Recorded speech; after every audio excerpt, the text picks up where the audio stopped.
அண்ணா அண்ணா என்னையா என்னாச்சு இவ்வளவு பதட்டமா வர? அண்ணா உங்களுக்கு விஷயம் தெரியாதண்ணா, உங்க தங்கச்சி வசந்திக்கு இன்னைக்கு நிச்சயதார்த்தம். என்ன சொல்ற? என் தங்கச்சிக்கு நிச்சயதார்த்தம்? ஆமாண்ணா, பள்ளிப்பட்டுல இருந்து யாரோ வந்து சம்பந்தம் பேசிருக்காங்க. மாப்பிள்ள பேரு கூட முருகனா, விவசாயம் பாக்குறாரு. தண்டலத்துல இருக்கிற உங்க வீட்டுல தான் நிச்சயதார்த்தம் பண்ண போறாங்க. அண்ணா நீங்க வீட்டை விட்டு வந்து 10 வருஷம் ஆகுது. கேட்டா ஒட்டும் இல்ல உரம் இல்லங்கிறீங்க. ஒரு நல்ல விசேஷம் நடக்கிறப்போ நீங்க போகலன்னா அப்புறம் அந்த குடும்பத்துக்கும் உங்களுக்கும் சம்பந்தம் இல்லாம போயிடுமே. ஏன்னா நாளைக்கே உங்க அம்மா இறந்துட்டாங்கன்னு வைங்க, நீங்க தானே கொல்லி வைக்கணும். அதானே புண்ணியம். அதை விட்டுட்டு வர மாப்பிள்ள கொல்லி வச்சா நல்லா இருக்குமாண்ணே? இந்த விசேஷத்தை காரணமா வச்சு வீட்டோட போய் செட்டில் ஆகிற வழியை பாருங்கண்ணே. உடனே கிளம்புங்கண்ணே. அண்ணா தயவு செஞ்சு கிளம்புங்கண்ணே.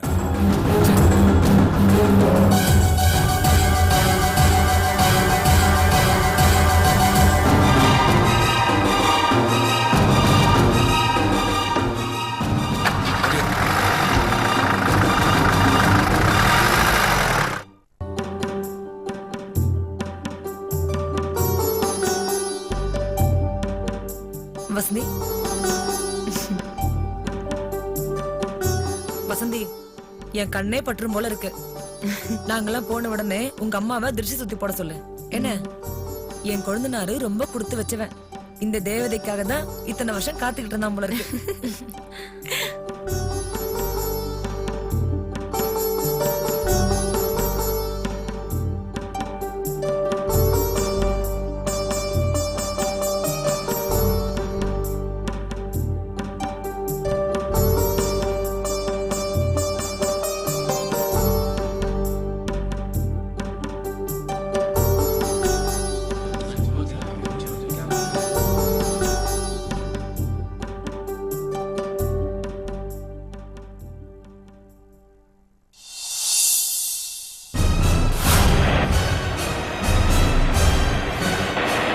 நாங்களும் பார்க்கிறோம்.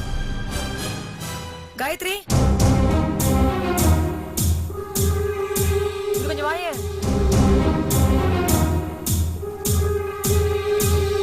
வாமா. நல்லா இருக்கீங்களா? நல்லா இருக்கேம்மா.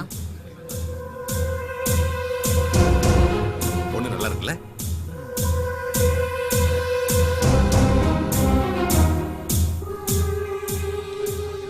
வாங்க பெரியப்பா. காமாட்சி, உன்னை உண்மையிலேயே மனசார பாராட்டுறம்மா. ஒரு ஆம்பளை இல்லாத வீட்டுல ஒரு பொம்பளை தனியா பொண்ணை வளர்த்து ஆளாக்கி ஒரு நல்ல இடத்துல கல்யாணம் பண்ணி கொடுக்குற பாரு, இது பெரிய விஷயம்மா. எல்லாம் உங்க ஆசீர்வாதம். வாங்க.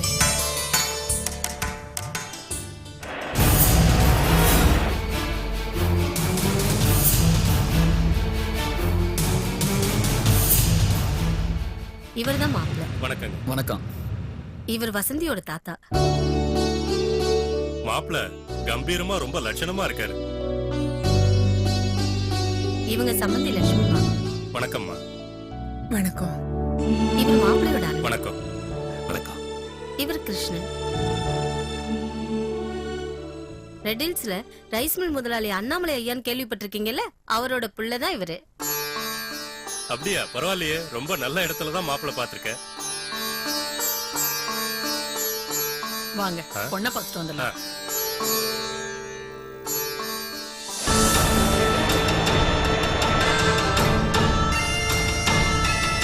ரொம்ப நல்லது. சரி, நல்ல நேரம் போறதுக்குள்ள பாக்குவத்துல மாத்திக்கிட்டோம்னா அப்புறம் நிதானமா உட்காந்து பேசலாமே. அதுவும் சரிதான். முதல்ல நிச்சயதார்த்தத்தை முடிச்சுக்குவோம்.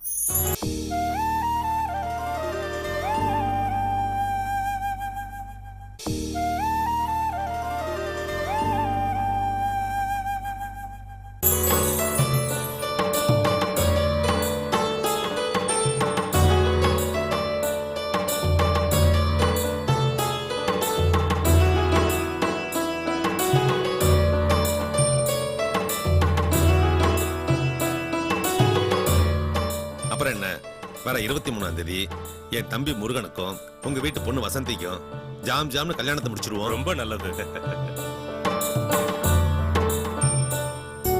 ஆண்டவா.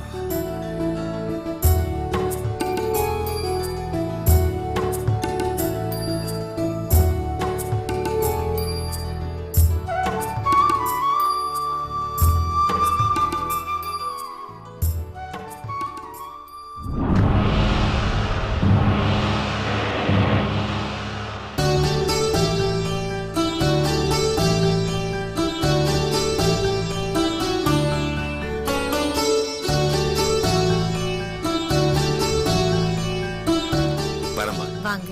வரேங்க. வரேன். ஆ வரேங்க. ஆ வாங்க மாப்பிள்ள.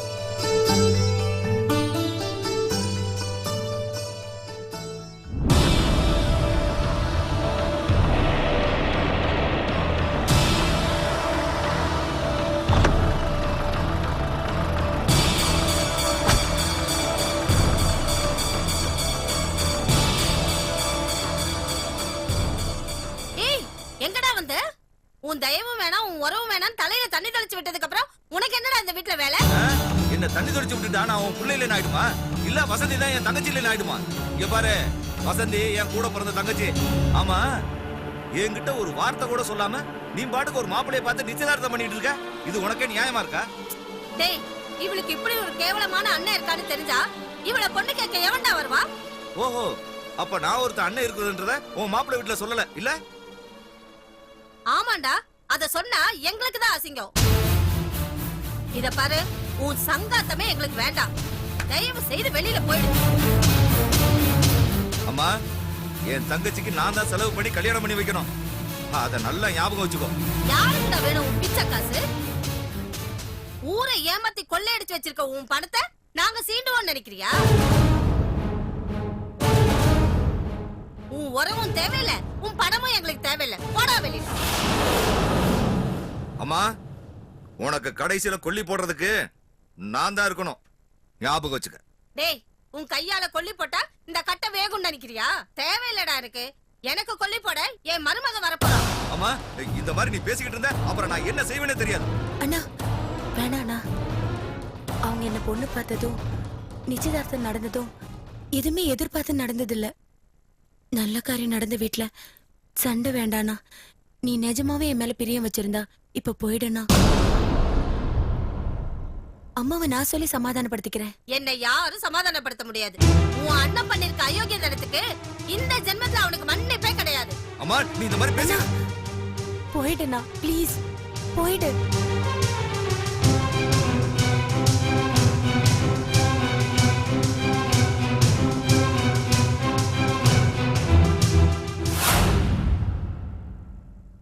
राजाधिराजाय प्रहस्य साहिने नमो वयं वै स्वर्णाय कुर्महे समे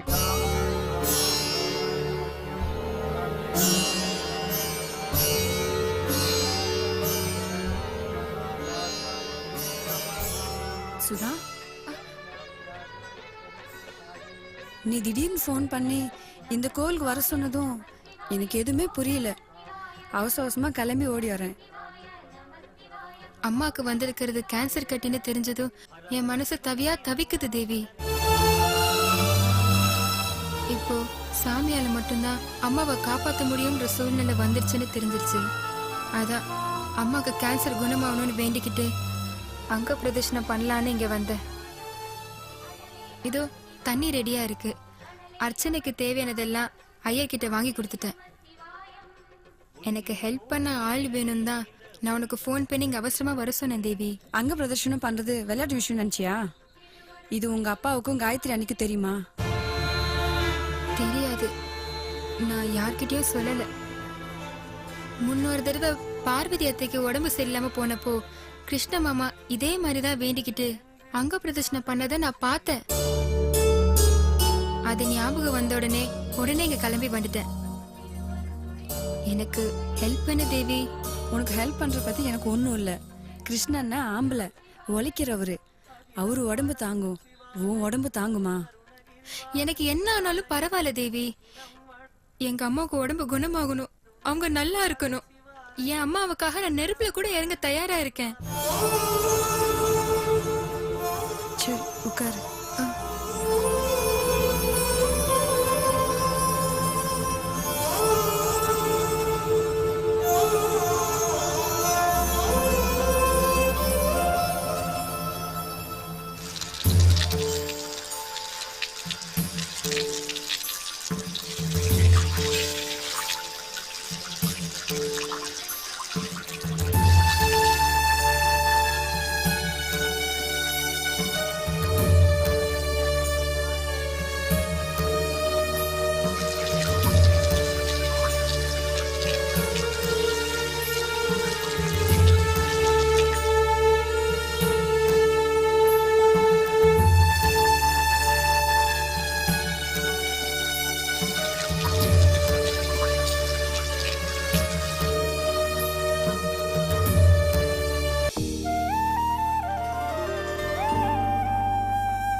சுதா வா.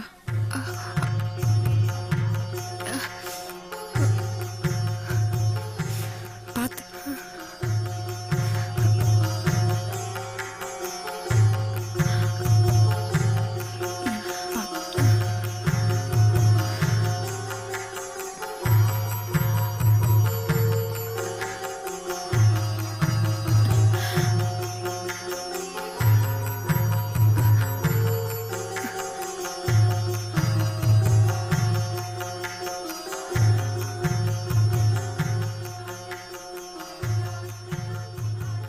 அம்மா தாயே, எங்க அம்மாக்கு எந்த ஆபத்தும் வரக்கூடாது.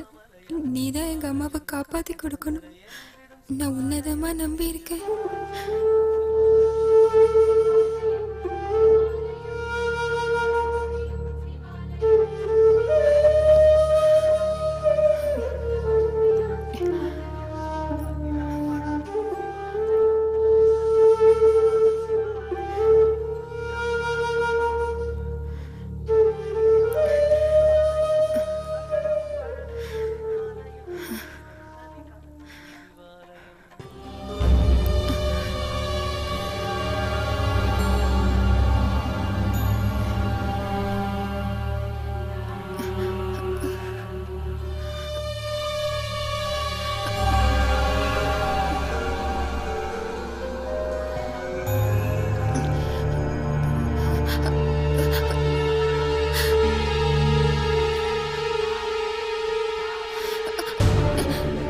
சுதா என்னாச்சு?